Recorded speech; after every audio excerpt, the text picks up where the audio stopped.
Your body's clever, your body does not care that you want to look good on a bikini, on a beach, doesn't care, it wants you to survive. Not perfect, but I know enough to never lose doubt, 'cause we're all just human, it's really that simple. Hey guys, welcome back to my channel. I'm Chloe and I'm a model, a personal trainer and a nutrition coach, and I'm based in London. And today I'm going to talk to you about weight loss plateaus. I get a lot of people messaging me. I've had old clients who've left me and then they've messaged me and said, I've been doing really well, Chloe, but now I've hit a plateau. What should I do? So I'm going to be going over about 6 tips for you that will help you if you've reached a weight loss plateau, or if you're on a weight loss journey and you think that you might reach one in the future. Some of these tips I think are not discussed very much. There's a few in here that I think people forget about and they're really, really important. So you've been on a deficit for a long time now. Your body has basically adapted to that deficit. You've been trying to lose weight and now your body is thinking, right, I need to hold on to that fat because I'm losing weight too quickly. Your body's clever, your body does not care that you want to look good on a bikini, on a beach, doesn't care, it wants you to survive. So if you've been on a deficit for a very long time, it will then adapt to that deficit and you will stop losing weight basically. So what you can do is come off a deficit for a few weeks, maybe about 3 or 4 weeks, and just increase your calories about. I know it's scary because you're trying to lose weight, but just try and trick your body, show it that you're not starving yourself, up the calories for about 3 or 4 weeks and then go back down. Also, if you are new to weight loss, just don't go on a stupid deficit, because this is the reason why, because your body will adapt and you will hit a plateau even quicker. Also try macro tracking. There's a link right below this video to work out your macros. Really, really important. If you're just doing calories, it might be that you've got a deficit in a certain macronutrient. So maybe you're having way too much fat and way too little carbs, or maybe you're having way too many carbs and way too little fat, or maybe you're not having enough protein. Make sure that you're eating enough of each macronutrient to make up those calories. Just make sure that you've got a balanced split of those macros. Don't go on like a really low carb diet or a really high fat diet or a really low, just make sure you've got a good balance of those macros. So start tracking macros, use apps like MyFitnessPal. I've done a video on how to use MyFitnessPal. Again, I'll put the link below. This is the thumbnail, I'll put it on the screen now. If you're training as well, like you're going to the gym, you're going to be putting your body in an even more of a deficit. So you need to make sure that you're eating enough calories for that deficit. So not only is your body thinking, oh my god, I'm not having enough food, if you're then putting it in a deficit even more by exercising, you're going to have to make sure that you're eating enough food to fuel your muscles and have good workouts. Sorry, my battery ran out, so if there's a change in angle or lighting, that is why. Anyway, what I was saying was that with training, if you are training, that's another reason you need to make sure that you are eating enough food, because you need to fuel those muscles and restore them after workout as well. And if you're in a deficit, your body's going to want to hold on to that fuel, those calories even more so, because it needs them. You can't just be in a deficit forever. You're gonna have to bring the calories up, so don't drop too low. This is another reason why you should bring them up, experiment, and then bring them back down a little bit if you need to. You might find that you don't need to bring them down that much, but you can't be in a deficit forever. You're gonna have to put the calories back up, so that's a thing that you need to think about. Foods, processed foods in particular. Even though you're on a weight loss diet, if you're trying to lose weight, you still need to be eating less processed things. So even sugar-free, fat-free products, they're all processed. And make sure that you're eating a variety of foods. So it's all very well saying I'm eating my fruit and veg. Are you eating a variety of fruit and veg? Our body needs a variety because different micronutrients work together to give you the results that you want. So more efficient fat loss, good hair, good skin, good nails. So you need to make sure that you're having a wide range of all sorts of different foods, and also trying to cut out those processed foods and even things like sauces and things like that. If you think of it like a car needs oil, it needs air in the tyres, it needs fuel. You can't just have air in the tyres and the car will work. You need the fuel. and you need to have the oil, you need to make sure that it's having its MOTs. It's the same with the body, like you can't just give it one certain macro or micronutrient and expect it to run efficiently. It needs a variety. Changing up your exercise routine. How long have you been doing your exercise routine for? You really should be changing it up every 6 to 8 weeks. Your body adapts, your muscles adapt, they get used to those exercises. So you need to make sure that you're changing it up to shock those muscles, give them a surprise, make sure you're always varying your workouts. And ladies out there, make sure you're not overdoing it on the cardio. You should only be doing cardio 2 to 3 times a week, and try and do some high intensity interval training with some resistance training, make you stronger. If you do overboard on the cardio, you're going to have to keep that up forever, and I don't think you're going to want to. So don't be stupid with the cardio, don't go overboard, because your body will adapt. It'll get used to it. Then you're going to have to work even harder. You're going to start doing cardio like 7 days a week. So just don't bother, don't start doing it, and cut that cardio down. Get some HIIT training in, some high intensity interval training. Make sure you're including strength and weights and resistance. Body weight is brilliant. And in your general exercise routine, make sure you're changing up every 6 to 8 weeks. Even change the days of the week. So if you've always done legs on a Monday, change it to a Wednesday. If you've always done shoulders or whatever, backs and triceps on a Tuesday, change it up to a Friday. Make sure you're mixing those days up and surprising your body.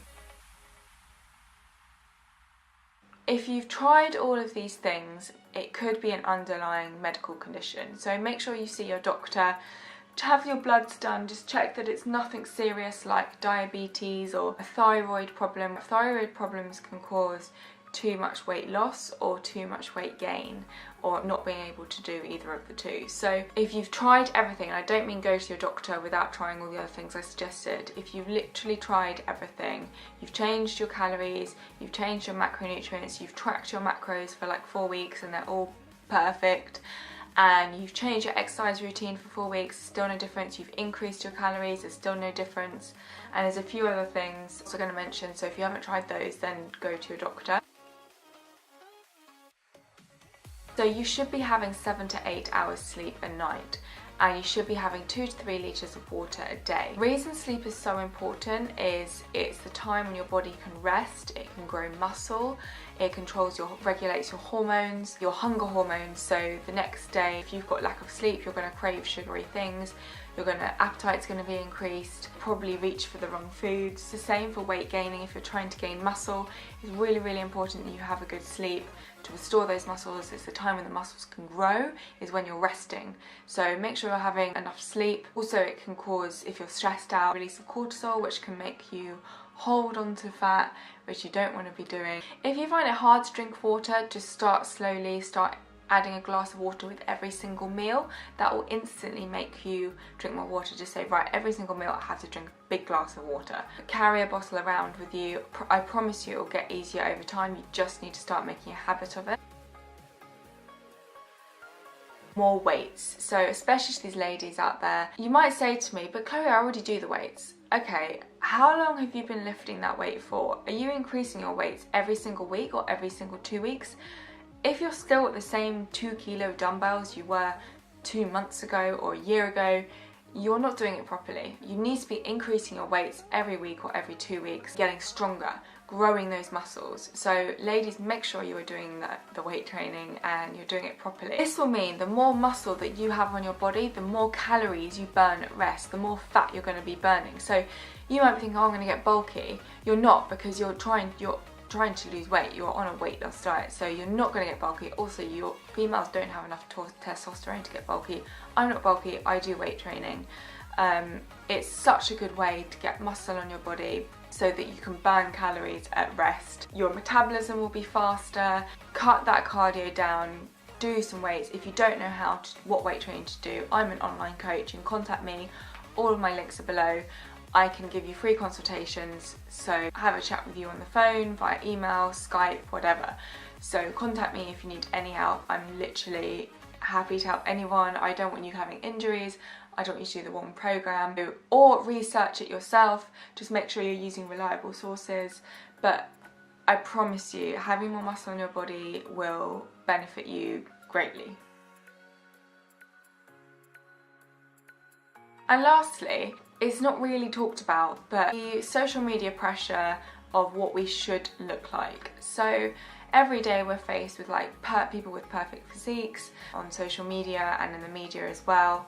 And is it that you're striving for perfection? Because if you are striving for perfection, you are not going to ever reach it. So be realistic and look at before and after pictures, and look at your, like, have your dress sizes changed, and don't be so hard on yourself, because I bet you have come really, really far, and you need to think about realistically what your goals are. We live in a very image-driven society, so everything is about how we look. But sometimes you just need to forget about that and really think about how far you've actually come on your health journey, and that it's not all about image. It might be that, you know, you've got more energy, is your skin in better condition, less moody, things like that, or some underlying health conditions have gone away. So it's not all about what you look like. Don't just look in the mirror every day and be like, oh, I'm not doing well, like my bum's still really big, or my hips are really big. Think about the other things that you've really, really improved in. It's not just about how you look. Take a step back, don't be vain, and think about yourself and how well that you've done, and love that body, because the more that you love you, the easier this weight loss journey is going to be. The more you hate yourself, and the more that you think that when you reach that goal you're going to be happy, the more upset you're going to be, because I promise you, you'll reach that goal of, let's say your goal was like 9 stone or 10 stone or something. When you reach that, it doesn't mean that everything's going to be perfect in life. You're not going to all of a sudden love your body. It's actually quite the opposite. When you reach that, you'll probably pick at something else and be like, oh right, now I'm going to work on my thighs, or now there's something wrong with my arms. So the more that you love yourself into that journey, the easier it will be. Probably the more weight you will lose, because you'll stop hating yourself so much, and it will just become more easy, because you'll want to do it good, you'll want to look after your body, treat it well, because you love it more. So that last point, just really think about what your goals are, and don't just look at image, like don't just look at how you're looking, look at more like inside things of health. It might even be what weight you're lifting in the gym. So how many kilos are you lifting on a deadlift now, or a squat, compared to what you were 6 months ago, or how fast you can run, or your max heart rate, or, you know, or has your heart rate decreased over time, which is good, that means you're getting fitter. Things like that, which people don't always think about. Maybe at the start of your journey, make sure that you're like recording things like that, your average heart rate, make sure that you are getting fitter, so it's decreasing over time, or how many sit-ups you can do, or how many press-ups you can do. So it's not all about your image. Just don't forget that. Don't think I've hit a weight loss plateau and it's just about the scales. Try and look at the whole of, like, the whole picture, basically. So that's all for today, guys. I hope those tips helped. If you are on a weight loss plateau and you haven't tried any of those things yet, all of my social media is down below, my email's down below. As I said, I'm doing online nutrition and personal training, so if you need any help with anything, please feel free to contact me. Also, please remember to give this video a thumbs up. I really appreciate it. I'm very new to YouTube, so if you haven't subscribed already, please subscribe. The button is up there. That is huge to me. I know some of you watch my videos a lot, but you're still not subscribed to my channel, so please make sure you do that. If you've got any questions, you can leave a comment below. And thank you also for getting to the end of the video and spending however long this video, so however long it is, sitting with me and listening to me. I really appreciate your time. We'll see you next Friday, which will be, it'll be just before New Year, but it'll be after Christmas. So have a brilliant Christmas, enjoy it, relax, enjoy all the food. It's one day of the year. Chill, enjoy it, be present, be with your family and your close friends, and just have a good time. And I will see you next Friday. Bye! At the end of the video, I'm going to go through how to eat healthy if you're eating out in restaurants and what options are best. Also, this video is a what I eat in a day, so I'm going to show you